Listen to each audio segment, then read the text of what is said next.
Okay, we're going to get to talking about the Ouroboros briefly, and then just give you some good information that's going to support what the Ouroboros is from other civilizations' point of view, what they think it is. And then we're going to get back to the number breakdown, which is going to arrive at that date for the origin of the first Garden of Eden. And we're going to use the Hebrew Bible, the 70 generation time code, and then we're going to use that timed with the Mayan calendar, which is going to be timed exactly on another code of similar number. And then we're going to time that with the precessional cycle, which is an astronomical time that we know ourselves of regardless of the Mayans. So the precessional cycle is going to be really the key that we're going to weigh the information off of, because we know that it takes about 26,000 years for all 12 signs, all 12 houses of the zodiac to complete one cycle. So we're going to use that as the backdrop to weigh the evidence against. And like I said, it's going to be very, very close. You're going to be surprised. So now let's just take a little look further here and just show that we've got biblical support, which is talking about people, not angels, and they're building cities, my friends, okay? Just like you see these ruined megalithic and monolithic structures on the surface that are of some sort of high technology, and in most cases beautiful,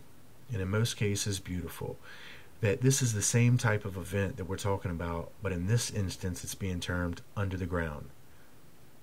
For thus saith the Lord God, when I shall make thee a desolate city, like the cities that are not inhabited, when I shall bring up the deep upon thee, and great waters shall cover thee, when I shall bring thee down with them that descend into the pit, with the people of old time, and shall set thee in the low parts of the earth, in places desolate of old, with them that go down to the pit, that thou be not inhabited, and I shall set glory in the land of the living.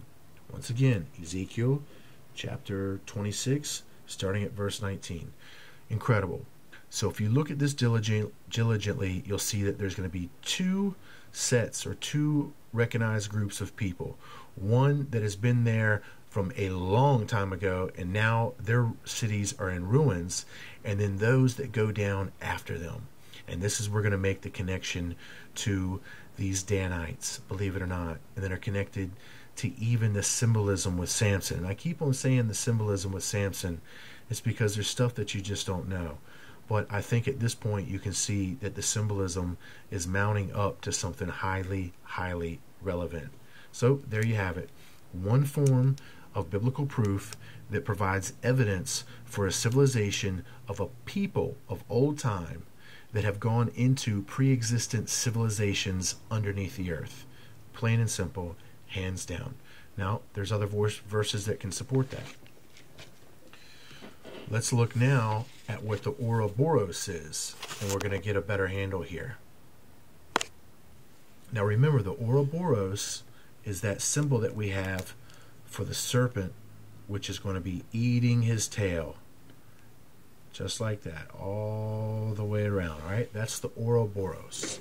Now, the Ouroboros is a cycle of time, okay?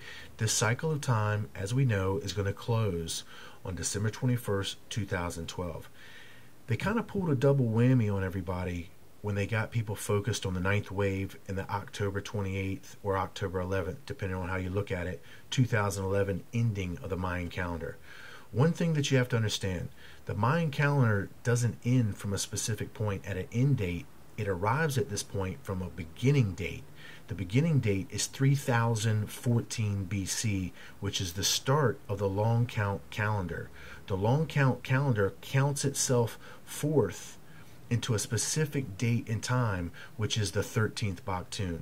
We are coming to the close of the 13th Baktun, of which the Ouroboros is timed to perfectly amongst the 26,000 year precessional cycle and amongst the very small cycle of one house of the zodiac from Pisces to Aquarius.